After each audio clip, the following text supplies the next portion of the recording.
لا إله إلا الله محمد رسول الله لا إله إلا الله محمد رسول الله لا إله إلا الله محمد رسول الله مسلمان جو ہے نا بہت عقل مند ہوتا ہے, بہت زیرک ہوتا ہے, تبھی تو قرآن نے کیا کہا ہے, ادعو الی سبیل ربک بالحکمت والموعظۃ الحسنۃ, رب کی طرف لوگوں کو بلاؤ حکمت اور مصلحت کے ساتھ, حکمت اور مصلحت کے ساتھ. اب وہ میرے پاس نا لوگوں کی بہت ساری فون بھی آئی, وہ ثنا خان اور مفتی انس کے کیس میں, کہ دیکھو وہ تو چہرے کھول کے ہنی مون منا رہی ہے, اور دیکھو مفتیوں کا ایسا تو نہیں ہوتا, علماء ہیں اپنی وائف کو لے کے ایسے گھوم رہے ہیں. ارے بھائی ہم سے پوچھ کے گھوم رہے ہیں, ٹھیک ہے, ہم سے پوچھ کے گھوم رہے ہیں, جتنا اچھا کیا اس کو اپریشیٹ کر لو اور دعا کر لو اللہ ان کو اور اچھا کرنے کی توفیق عطا فرمائے. جوان عورت کے لیے چہرہ چھپانا فرض ہے, ہمارا یہی فتویٰ ہے, ہماری یہی رائے ہے. لیکن ایک عورت جو ڈانس کرتی تھی اس نے اسکارف اگر لے لیا تو یار شکر ادا کرو نا اس پہ, ٹھیک ہے نا, شکر ادا کرو, چلو اتنا تو کر. اگر وہ اسی ماحول میں ہوتی پھر شادی کرتی تو پھر کیا حالات ہوتے, پھر تو شراب کباب چلتی. جو ایکٹروں کی جب شادیاں ہوتی ہیں تو شراب کباب چلتی ہے.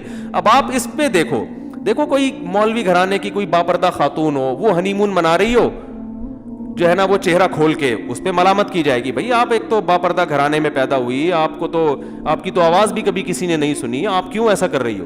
لیکن ایک خاتون اگر ایکٹریس ہے اور وہ جو ہے نا اس کی یہ وہ اگر اس اسٹائل میں شادی کرتی تو ان کی شادیوں میں تو شراب کباب چلتا ہے, ان کے تو بہت کچھ ہوتا ہے.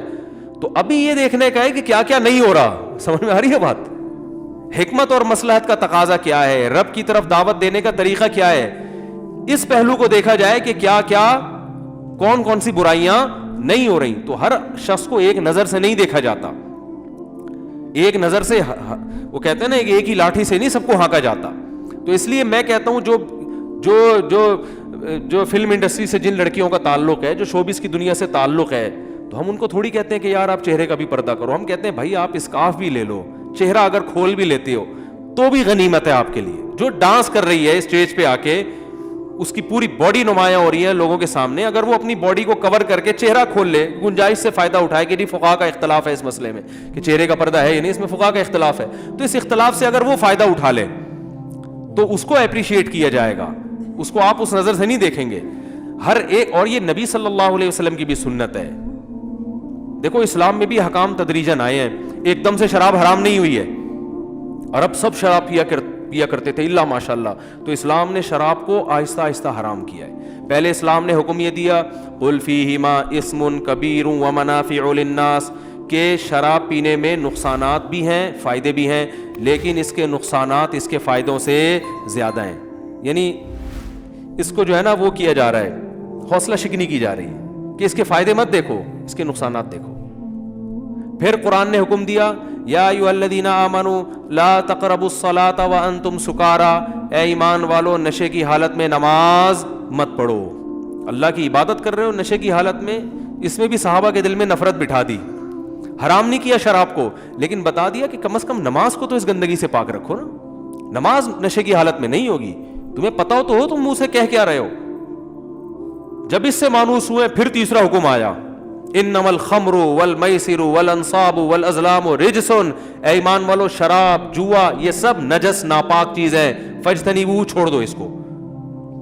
تو اس اسٹیج پہ آگے کیا ہوا ہے کہ مدینہ کی گلیوں میں شراب کے مٹکے توڑے گئے اور بہا دی سب نے. تو اسلام تو چینج نہیں ہوگا, اسلام تو ایک جیسا رہے گا, لیکن داعی کا کام یہ ہوتا ہے کہ جب کسی کو دین کی طرف لے کر آ رہا ہے تو لانا ہے یا دین سے دھکے دے کے نکالنا ہے, اس کو بھگانا ہے. نبی صلی اللہ علیہ وسلم نے فرمایا بشروا ولا تعسروا یسروا ولا تعسروا. آپ صلی اللہ علیہ وسلم نے ایک صحابی کو بھیجا, غالباً یمن میں بھیجا تھا مبلغ بنا کے, تو آپ نے فرمایا یسروا ولا تعسروا, لوگوں کے لیے آسانیاں پیدا کرنا, تنگی پیدا مت کرنا, تنگیاں نہیں پیدا کرنا. بشروا ولا تنفروا, اور یہ بھی فرمایا ایسا کام نہ کرنا کہ لوگوں کے دل میں اسلام سے نفرت بیٹھ جائے. نہیں آ رہی بات میرا خیال ہے, ایسا کام نہ کرنا کہ لوگ اسلام سے. اور آپ نے کیا فرمایا, حضرت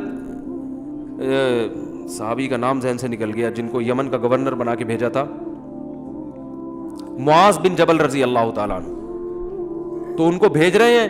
اب دیکھو وہاں بھی کیسا زبردست آپ کا حکمت والی بات کی آپ نے. فرمایا کہ ان سے کہنا کہ ہم تم سے زکوٰۃ لیں گے, یؤخذ من اغنیائہم ویرد الی فقرائہم. ایسا نہ ہو وہ زکوٰۃ کو ٹیکس سمجھنا شروع کر دیں کہ یار یہ کمانے کا نیا دھندا شروع ہو گیا, بھائی واہ بھائی واہ, اب ہم مالداروں سے کیا لیا جا رہا ہے.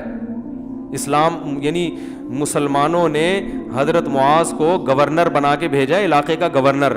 اب انہوں نے مالداروں سے ٹیکس لینا شروع کر دیا, تو اس سے زکوٰۃ کو یہ جرمانہ سمجھیں گے, اسلام سے قریب آنے کے بجائے کیا ہو جائیں گے, بولو نا یار, دور ہو جائیں گے. تو آپ صلی اللہ علیہ وسلم کو اللہ نے یہ بھی اختیار دیا تھا کہ آپ ان سے زکوٰۃ لیں اور مدینہ کے غریبوں میں بانٹ دیں, یہ اختیار تھا آپ کو. لیکن آپ نے فرمایا نا نا نا نا, ایسا نہیں ہوگا. ان کے دل میں وہم ہو سکتا ہے کہ ہم ان سے زکوٰۃ اپنے فائدے کے لیے لے رہے ہیں, اپنے غریبوں اپنی قوم کے لیے. فرمایا حضرت معاذ کو ان سے کہنا کہ جو زکوٰۃ اسلام کا فریضہ ہے نا وہ تم سے لیا جائے گا, تمہاری ہی قوم کے غریبوں میں بانٹا جائے گا. کتنی مصلحت ہے یار, کتنی حکمت ہے.